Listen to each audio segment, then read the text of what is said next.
बड़ी खबर अभिनेता सैफ अली खान के हमलावर को लेकर आ रही है। आरोपी को पुलिस ने गिरफ्तार कर लिया है। आरोपी मोहम्मद आलियान को थाने से गिरफ्तार किया गया।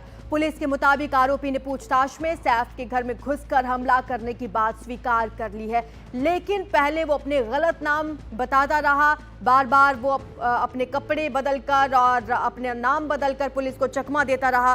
16 जनवरी की रात अभिनेता सैफ अली खान पर घर में घुसकर हमला किया गया था। इसमें सैफ अली खान को काफी चोटें आई थी। उन्हें लीलावती अस्पताल में भर्ती करवाया गया है। लेकिन ये तस्वीर आप देखिए, ये मोहम्मद आलियान इसका नाम बताया जा रहा है, जिसकी गिरफ्तारी हुई है। थाने से पुलिस ने उसे गिरफ्तार किया है। अब आज मुंबई पुलिस 9 बजे प्रेस कॉन्फ्रेंस कर इस बारे में पूरी जानकारी देगी। आपको बता दें, मोहम्मद आलियान के बारे में कुछ डिटेल सामने आई हैं कि वो किसी बार में हाउसकीपिंग का काम किया करता था और 16 जनवरी की रात आरोप है कि वो सैफ अली खान के घर में घुसा और उसने हमला किया, जिसमें सैफ बुरी तरह से जख्मी हो गए, जिन्हें अस्पताल में भर्ती करवाया गया। अब मुंबई पुलिस आरोपी से पूछताछ कर रही है कि उसका मकसद क्या था और क्या किसी के इशारे पर उसने इस पूरी वारदात को अंजाम दिया। इससे पहले सैफ अली खान की पत्नी करीना कपूर का भी बयान हमने सुना। उन्होंने ये बताया कि जो आरोपी था वो लूटपाट के इरादे से नहीं, बल्कि उसका मकसद कुछ और हो सकता है, क्योंकि वो ज्वेलरी लेकर नहीं गया है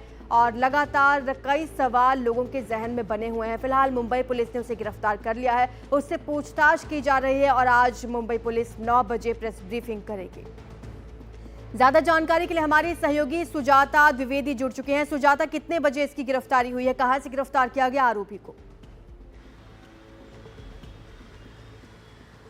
जी आरजू, देखिए एक बहुत बड़ी सफलता यहाँ पर मुंबई पुलिस और थाने पुलिस के हाथ लगी, जहाँ पर ये शख्स जो पिछले कई दिनों से फरार था, लगभग 100 से ज़्यादा अफसर इसे पकड़ने के पीछे लगे हुए थे और कल रात बताया जा रहा है कि करीब 12 से 2 बजे के बीच इसकी गिरफ्तारी की गई है। और ये हीरानंदानी एस्टेट में कसार वडावली के एक होटल में हाउसकीपिंग का काम करता था और हीरानंदानी एस्टेट में ही ये छुपा हुआ वहाँ पर बैठा हुआ था और तब वहाँ पर पुलिस पहुँचती है। अगर देखा जाए तो जो 100 अधिकारी इसमें शामिल थे, उन्होंने अपने भी लोगों को जो है इसके बारे में जानकारी दे रखी थी और थाने के और मुंबई के कई खंभों पर इसकी पिक्चर लगाकर, यानी इसकी तस्वीर लगाकर जो है जानकारी किस नंबर पर देनी है ये भी बताई गई थी और कहा था कि जो भी इसके बारे में इसका पता बताएगा उसे इनाम भी दिया जाएगा। तो कहीं ना कहीं हर एक कोशिश, मुमकिन कोशिश यहाँ पर जो है मुंबई पुलिस द्वारा किया जा रहा था, क्योंकि जाहिर सी बात है कि 5 दिन से ज़्यादा का समय बीत चुका था और अब तक क्योंकि आरोपी हाथ नहीं लगा था तो मुंबई पुलिस पर भी सवाल खड़े हो रहे थे। हालांकि अब जब इसे गिरफ्तार कर लिया गया है, सबसे पहले इसे मुंबई लाया जा रहा है। मुंबई लाकर इसके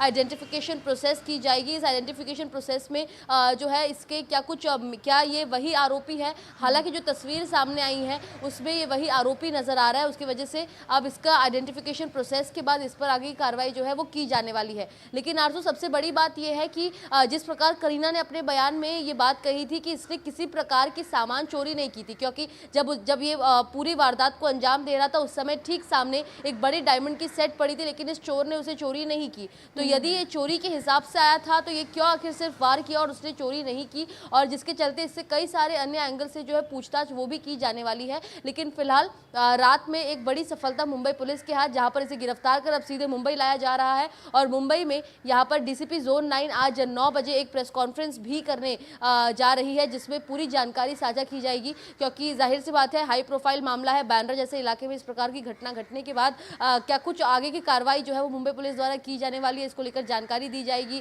कैसे इसे पकड़ा गया, किस प्रकार, क्योंकि कल भी अगर हम देखें तो दुर्ग में भी एक शख्स को गिरफ्तार किया गया था। पहले अटकलें लगाई जा रही थी कि वही वो शख्स है जिसने चोरी की थी। हालांकि जब उसे वापस मुंबई लेकर आए तो यहाँ पर पाया गया कि वो भी एक चोर है, लेकिन इस प्रोफाइल इस केस से संबंधित नहीं है। ऐसे में उसे छोड़ना पड़ा। लेकिन अब क्योंकि जो शख्स जो गिरफ्तार होना चाहिए था वही हुआ है, और लेकिन एक बड़ी बात यह है कि जब इसे गिरफ्तार किया गया उसके बाद भी ये झूठ बोल रहा था, अपना नाम जो है वो बदलते हुए बता रहा था। हालांकि मुंबई पुलिस ने जब इससे कबूलवाया तो इसने अपना असली नाम जो है वो सकारा है और कहा है कि इसका नाम मोहम्मद है। तो कहीं ना कहीं कई सारे और ऐसे फैक्ट्स हैं जो अब सामने आएंगे, जिसको लेकर मुंबई पुलिस जाहिर सी बात है अपनी छानबीन करेगी और जिसके बाद इसकी कोर्ट में पेशी की जाएगी। सबसे पहले आइडेंटिफिकेशन प्रोसेस होगा और इसके बाद मेडिकल टेस्ट के बाद इसकी कोर्ट में पेशी होगी। जी बिल्कुल, कुछ और डिटेल्स मिली हैं क्या सुजाता मोहम्मद आलियान के बारे में? क्या इसका बैकग्राउंड रहा या फिर अभी और इंतजार करना होगा 9 बजे तक का?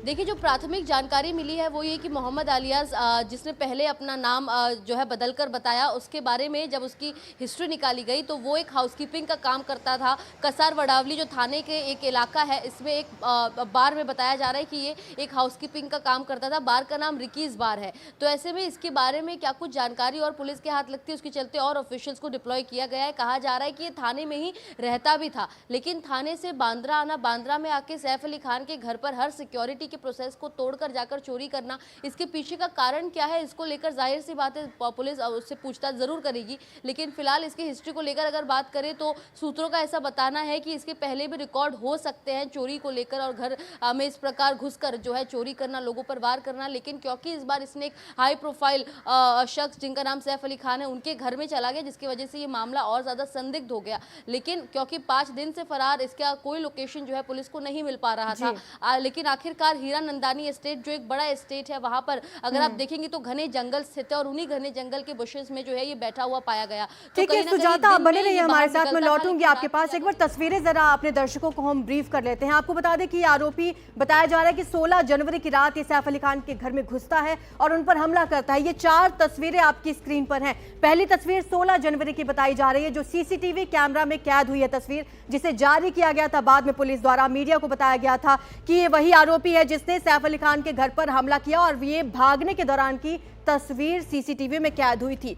और दूसरी तस्वीर 17 जनवरी की आप देख रहे हैं, नीली शर्ट पहने हुए और काले रंग का वही बैग टांगे हुए ये देखा जा रहा है जो 16 जनवरी को ये टांगे हुए देखा गया था। इसके बाद इसकी तीसरी तस्वीर जारी की गई पीली शर्ट में, ये भी सीसीटीवी फुटेज से तस्वीर ली गई है। आपको बता दें लगातार ये आरोपी अपना हुलिया बदल रहा था, अपने कपड़े बदल रहा था, यहां तक कि अपने नाम भी बदल रहा था। और ये चौथी तस्वीर 18 जनवरी की, जब रात को 12 से 2 बजे के बीच में इसे गिरफ्तार किया गया है। बताया ये जा रहा है कि इसे थाने के पास झाड़ियों से गिरफ्तार किया गया, जहां ये छुपकर बैठा था।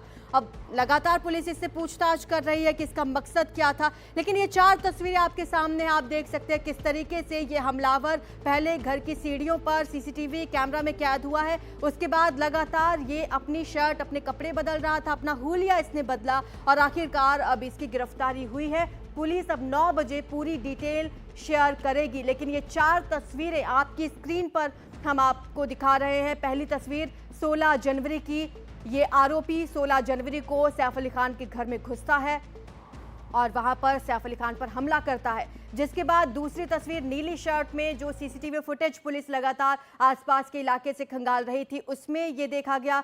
तीसरी तस्वीर पीली शर्ट में आरोपी को देखा गया। यहाँ पर एक चीज बस कॉमन थी, इसका काले रंग का बैग जो ये लेकर वहां पर देखा गया था। उसके बाद थाने में ही कई सीसीटीवी फुटेज खंगाले गए। आखिरकार इसकी गिरफ्तारी थाने से ही हुई है। झाड़ियों में छुपा हुआ था आरोपी, इसका नाम मोहम्मद आलियान बताया जा रहा है।